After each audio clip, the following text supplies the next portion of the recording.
The annual air show, held at the American Air Force Base at Ramstein in southern Germany, is the largest in Europe. Held annually since 1955, it regularly draws crowds of 300,000. It was a way for the United States Air Force and other NATO forces to show the local people, Germans, Italians, French, exactly how they do what they do. Mark DePlasco and his family lived at Ramstein, where he worked as an air traffic control officer. The day before the 1988 show, he videotapes the teams practicing. It's the Italian demonstration. I've never thought of these air shows as being dangerous. The intent is for it to look dangerous and to thrill the crowd into thinking it is dangerous. But these are very precise maneuvers. Look at that. The show takes place on a perfect summer day. Serviceman Jeff McCanch, his wife, and 2-year-old son JJ arrive early to get good seats. It was a beautiful day. My son loved airplanes, and it was a way to get away from home and just to get out. The airfield is packed with spectators. Jeff and his family watch from front row seats just a few hundred yards from the runway. Excitement mounts when the Italian team, the Tricolored Arrows, are announced. Known for daring team maneuvers, they are the day's grand finale. Most of the crowd then gathered at the show center to see what was supposedly the most thrilling and exciting of all the shows. Nobody had gone home early. Everybody was sitting there waiting for them to perform. The Italians are flying high-speed Aermacchi ground attack jets, modified for close formation flight. Their first display is the spectacular pierced heart maneuver. Although the pilots use computerized cockpit displays to read their speed and altitude, they rely on their eyes and skill to pass within mere feet of each other. The planes shoot up into the sky as the announcer follows the action. Coming in front of us, climbing up and splitting in two sections, drawing in the sky the shape of a heart that would like to represent in our concept the love that we brought all over the world. 5 planes circle one direction, 4 the other way, to outline the heart. A solo plane breaks off to intersect the heart at the bottom and fly out over the crowd. But something goes terribly wrong.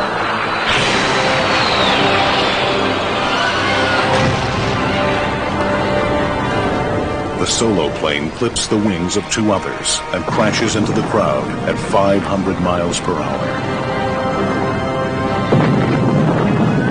It spews burning jet fuel over spectators who had moved to the edge of the runway to get a better view. We were only 30 feet away, and with no time to move, no time to do anything, the only thing that goes through your mind is, I'm going to die. It was just horrible. He sliced through the crowd. The flames spread out through the crowd, and there was quite a lot of smoke and a lot of screaming. The mid-air collision also sends the other 2 jets into a blazing crash across the runway, killing the pilots. The path of death and destruction is unequaled in the history of air shows.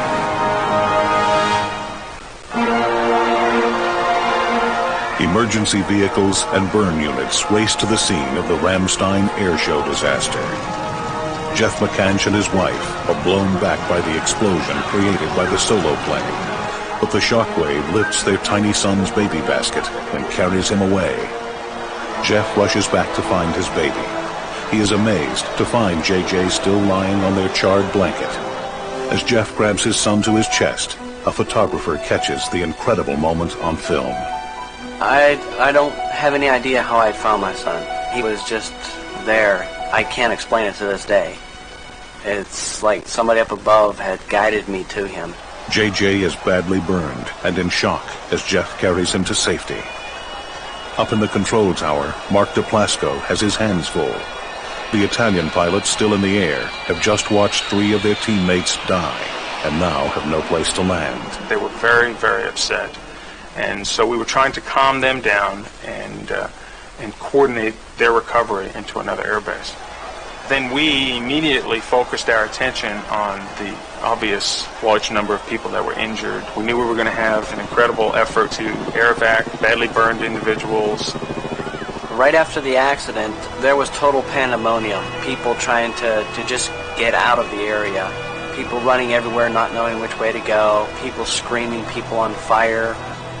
And to listen to that, and I can still hear a lot of that noise in my head. Dozens in the crowd are killed on impact. Scores more are burned. But many of the spectators react heroically. Some who are themselves burned pull others to safety. Some desperately search nearby barracks for sheets to use as bandages. Families search frantically for their loved ones. JJ is rushed to a nearby hospital. It's hard because you know that's your son laying on that bed, and he's wrapped almost from head to toe in bandages from his burns. Although JJ has burns over 25% of his body, he survives. And knowing that the next day we were going to be medevac back to the United States to go to the military's best burn unit was a big relief. Ultimately, 70 people die, and 500 more are hospitalized. One of the eeriest feelings that we had was to see the scattered remaining cars that were in the parking lot because of the folks that were injured or killed. By studying home videos and stills taken at the scene, investigators determined that the two main groups successfully passed each other, but that the solo pilot misjudged his path and came in too low and too soon. After several operations to repair his burns, J.J. McCanch is now a healthy young boy with little memory of the accident. But it is a day his father will never forget. It has changed my life dramatically. It's totally amazing that we survived, knowing that there was people all around us that perished in that. You learn to respect life a whole lot more. Mark Duplasco remained an air traffic controller for several more years, but the tragedy at Ramstein haunts him. I just will never forget how quickly it can go from being an absolutely beautiful day to complete disaster in a moment.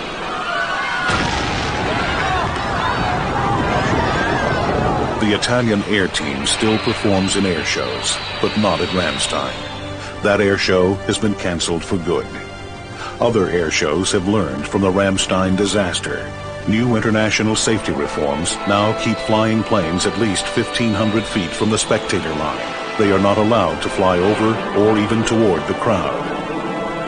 For those who were there, it might be some consolation that the investigation into the Ramstein accident may help prevent similar tragedies in the skies.